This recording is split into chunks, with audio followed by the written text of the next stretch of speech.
खबर जयपुर से है, जहां संसद में सपा सांसद रामजीलाल सुमन के द्वारा दिए गए विवादित बयान को लेकर राजस्थान में लगातार विरोध जारी है। अब ये विवादित बयान क्या है, इस पर ज्यादा जानकारी दे रहे हैं हमारे संवाददाता भुवनेश टाक। संसद में सपा सांसद रामजीलाल सुमन के द्वारा राणा सांगा पर दिए गए बयान का विरोध अब राजस्थान में थमने का नाम नहीं ले रहा है।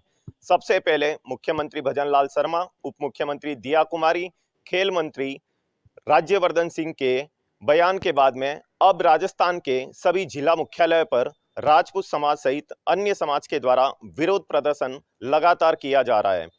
सपा सांसद के द्वारा की गई टिप्पणी से न केवल राणा सांगा का अपमान हुआ, बल्कि राजस्थान की आम जनता का भी अपमान हुआ है। इसी बात को लेकर अब सभी संगठनों के द्वारा जगह जगह सपा सांसद रामजीलाल सुमन का पुतला फूंका जा रहा है और उनकी सदस्यता खत्म करने के लिए अपील की जा रही है। इसी को लेकर आज मुख्यमंत्री भजनलाल शर्मा ने भी अपनी एक भाषण के दौरान जिक्र करते हुए अखिलेश यादव से कार्रवाई करने की मांग की है।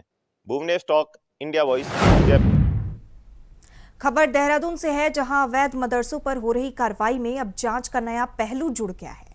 अब वो पहलू क्या है, इस पर ज्यादा जानकारी दे रहे हैं हमारे संवाददाता अभय कैंतुरा। उत्तराखंड में अवैध मदरसों के खिलाफ हो रही जांच और कार्रवाई लगातार जारी है। सरकार के निर्देश पर जिला प्रशासनों के द्वारा अपने अपने जनपदों में कार्रवाई जारी है। पिछले एक माह से कार्रवाई निरंतर जारी है। अब तक 136 अवैध मदरसों को सील किया जा चुका है। ये कहा जा सकता है कि जिस प्रकार से राज्य की डेमोग्राफी बदल रही थी, उस पर इन मदरसों का बड़ा रोल यहाँ पर माना जा रहा था। इसलिए ऐसे अवैध मदरसों के खिलाफ एक अभियान के तहत पूरी कार्रवाई यहाँ पर हो रही है।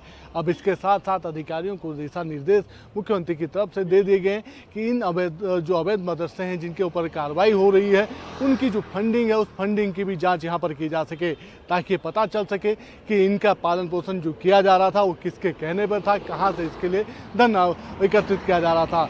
लगातार इस कार्रवाई के बाद से अब ये कह सकते हैं कि मुस्लिम समुदाय के जो लोग हैं वो भी आक्रोशित नजर आ रहे हैं और इस पूरे मामले पर कानूनी लड़ाई लड़ने की उनकी तरफ से पहल की जा रही है। ये कहा जा सकता है कि राज्य में लगातार अवैध मदरसों के खिलाफ जो सरकार का अभियान है, जिला प्रचार अभियान, वो आने वाले दिनों में भी जारी रहने वाला है। कैमरामैन नथुना साथ अभय कैंतुरा, इंडिया वाइस।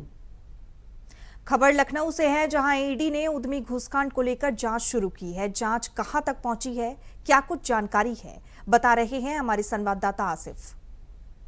यूपी में उद्यमी घूसकांड को लेकर ईडी की एंट्री हो गई है।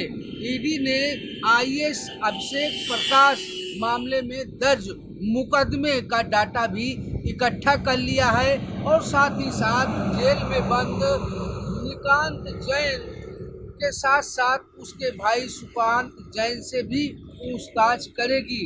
इसके अलावा ईडी तमाम ऐसी जांच कर रही है बेनामी संपत्तियों की जो आईएएस अभिषेक प्रकाश ने काली कमाई के जरिए इकट्ठा की है।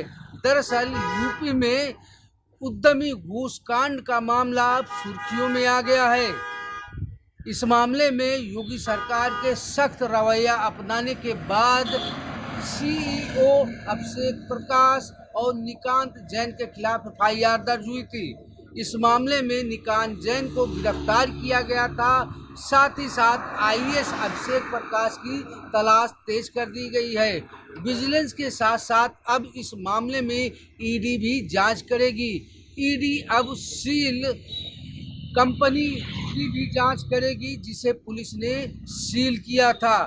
वहीं ईडी जेल में बंद निकांत जैन के भाई सुकांत जैन से भी पूछताछ करेगी। फिलहाल इस मामले में अब विपक्ष के निशाने पर भी सरकार आ गई है, क्योंकि सपा प्रमुख अखिलेश यादव लगातार आईएएस अभिषेक प्रकाश को लेकर बड़ा हमला बोल रहे हैं और साथ ही साथ यह आरोप लगा रहे हैं कि सीएम योगी के चहेते आईएएस अभिषेक प्रकाश थे। फिलहाल जिस तरीके से उद्यमी घूसकांड मामले में लगातार कार्रवाई बढ़ रही है, योगी सरकार का एक्शन दिख रहा है और साथ ही साथ आईएएस अभिषेक प्रकाश की संपत्तियों का ब्यौरा इकट्ठा करने के लिए ईडी को भी लगाया गया है।